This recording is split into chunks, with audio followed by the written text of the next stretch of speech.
Hello, ladies and gentlemen. My name is Mr. Bryce, and I'm with Susquehanna Valley High School here in Conklin, New York. We're in lesson 12, pages 41 to 42, and it is the Algebraic Structures Non-Regents class. That means that we're ending the year in not a regents. And that fellow over there, hopefully you've seen a lot of him, and you will continue to see a lot of him. His name is Andrew Jackson, and he has a big tie to the number E, which is called the natural log, or we use the natural log with E. Okay, so uh, there are many numbers in math that are more important than others because they find so many uses either in mathematics or science. Good example of the important numbers are 0 and 1, I, and pi. In this lesson, we'll be introduced to an important number given the letter E, and it's the letter E is named after not its inventor, the discoverer. No one invents a number, but you can discover them. Euler is his name. Leonard Euler died in 1783. This number plays a critical role in calculus and more generally modeling exponential phenomena. What the writer of this textbook did not say is that the number E is used in finance a lot. Economics, getting loans, finding out compounded interest rate. Okay, so like pi, E is irrational. That means it doesn't stop as a decimal. It keeps on going, and it also does not repeat. So like they rounded pi to 3.14, they rounded E to 2.72. We're going to be using it, the key on the calculator, so we don't have to worry about rounding it to 2.72. However, what I want you to remember is that the number E is 2.7, and then Andrew Jackson,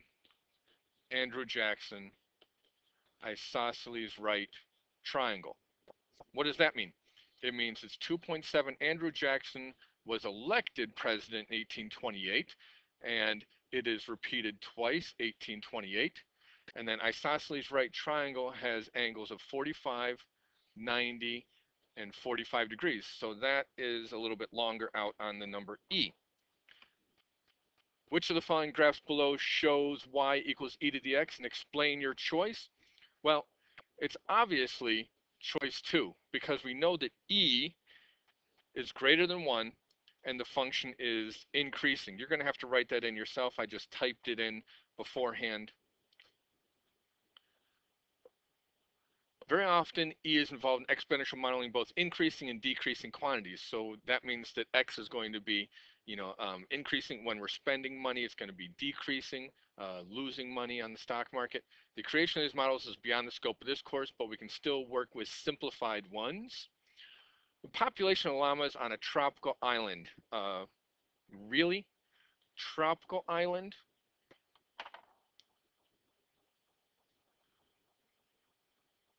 Can you really see a bunch of these guys on a tropical island? Wait, I know. They're talking about this guy because this guy just had a haircut. Okay, so obviously this is an unrealistic model because llamas are not going to be on the tropical island. They're in the Andes Mountains, okay? They're a cold climate animal. Okay, can be modeled by the equation P equals 500 times E raised to the 0.035 T, where T represents the number of years since the llamas were first introduced to the island. How many llamas were initially introduced when T equals 0? Show the calculations that lead to your answer. Okay, all you have to do is type in and then 0.035 times 0 because there we go. There's the 0. All of this becomes 1. So P equals 500 times e to the 0. That's why I said it becomes 1 because any number to the 0 equals 1. So that's P equals 500 times 1. 500 llamas. That looks like 509. Let's make sure that's 500. So that's how many llamas were there. You also know the fact, it said show it algebraically, but you also know the fact that P equals the starting amount, okay? Then we're going to have E to the X, or something done to X, okay? So it still has the starting amount right there, just like when we're doing percents. Okay, algebraically determine the number of years the population reached 600. So 600 equals 500 e to the 0.035 t. We don't know what t is, but we know that this is just a number. The 500 e is just a fancy number. So what are we going to do? This is all about natural logs. We can take log base 10 of both sides. Okay. Do we want to do that? No, we're not going to want to do that. Well, let's back up a second. First thing that we have to do is we have to get this by itself.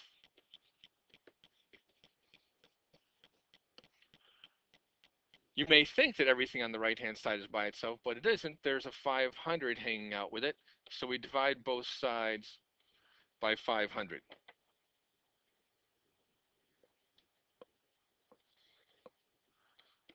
1.2 equals E, and some of the times I would write a monster here so that I wouldn't have to write 0.35, 0.035T. Now, like I said, normally we would take a log base 10 of both sides, but the natural log is going to give us something very, very nice if we take the natural log of both sides. Uh, yep, there we go. Natural log of E. Why is that? On your calculator, there are the arrows that we're very familiar with. There's the pi key. There's the number E key, not the letter E. Notice that the letters are green, okay? But here, the number E is in blue. So we're going to use our calculator. I'm going to use the calculator just for a second.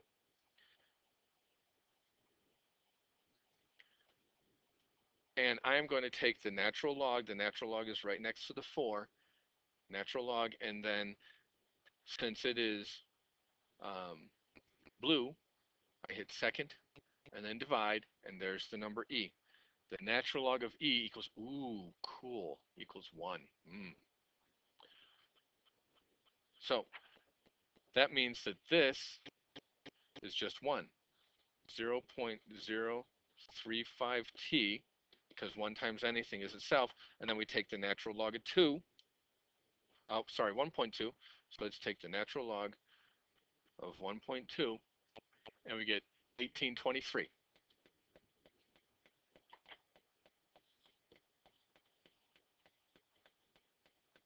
Now we divide both sides by 0.035, and we're going to get t by itself. Does that make sense? I hope so.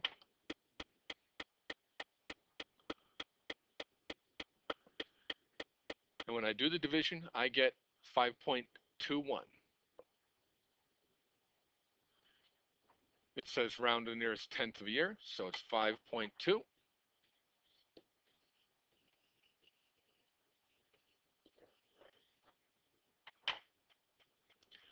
Now let's take a look at the next page. Because of the importance of the function, the graph, y equals e to the x, its inverse is known as a natural log. It's also important to know. So that's what I just introduced you to. The natural log is written as ln. Natural logarithm, like all logarithms, gives an exponent as an output. In fact, it gives you the power that we must raise e to in order to get the input. That's why we have that nice little natural log of e. Natural log of e equals dum da dum 1. Because log base 10 of 10 equals 1. We're saying, gee, let's think. The base of the base, the answer is the exponent 10 to the first equals 10. Now, if I can squeeze over here and say the same thing. The base of the base, the answer is the exponent. So natural log of e equals x. The base is the base. Let me see.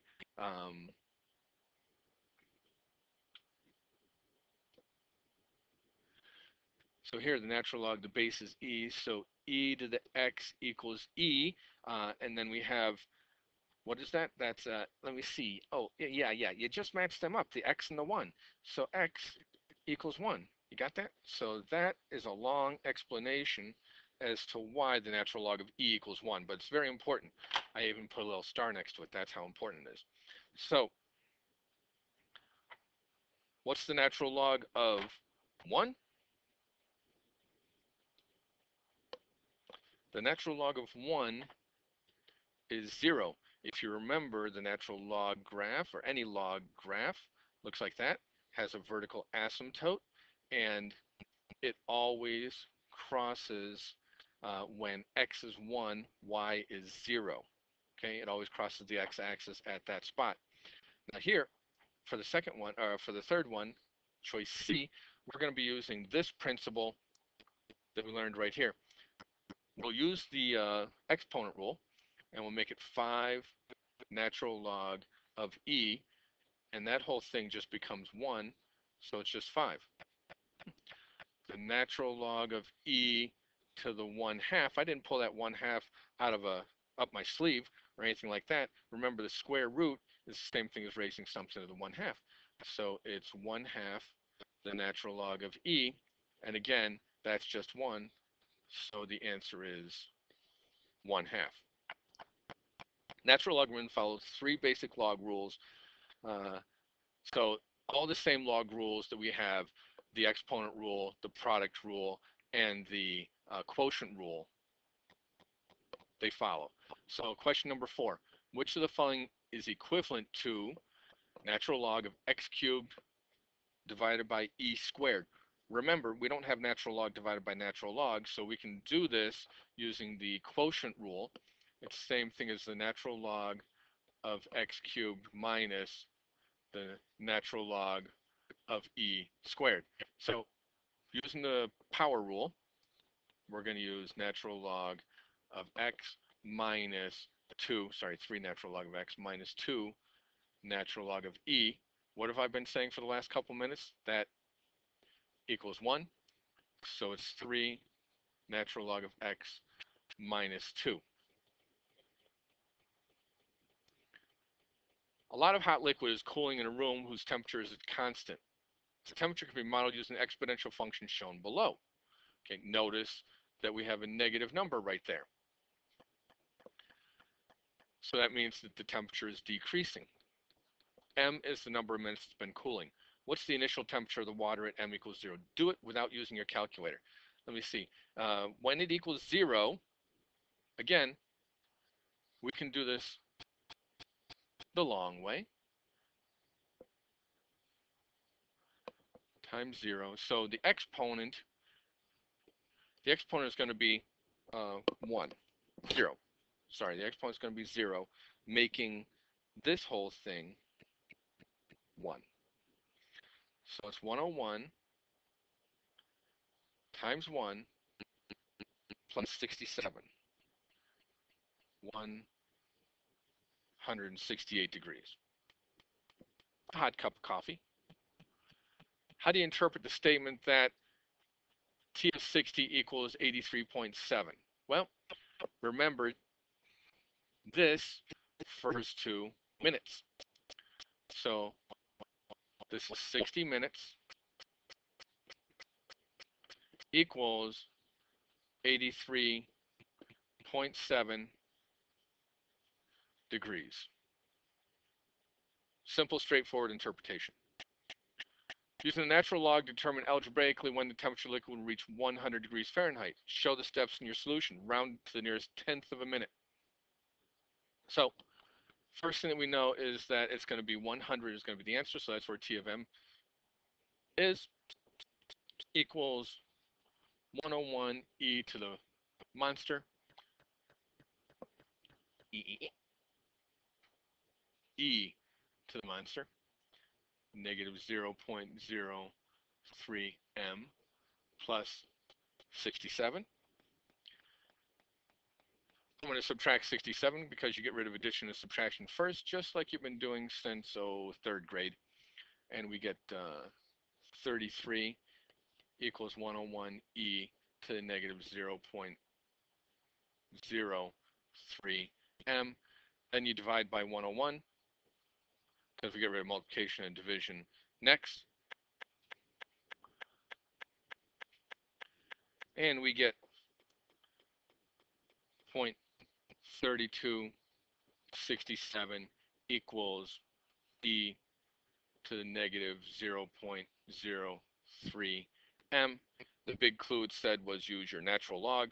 So you take the natural log using your calculator, natural log of 0.3667 equals, I'm going to use the exponent rule right now and bring the exponent down, natural log of e, we know that equals 1. We use our calculator to find what the natural log of that is. So the natural log, that was 3267. I made a mistake. 0.3267, negative 1.1187. I went back and corrected the number. That's the good thing about keeping the number in your calculator, not hitting clear. It's always there. Now I have to divide by, so since I still have that number in my calculator, just divide by negative 0.03, and I get 37.3 rounded to the nearest tenth.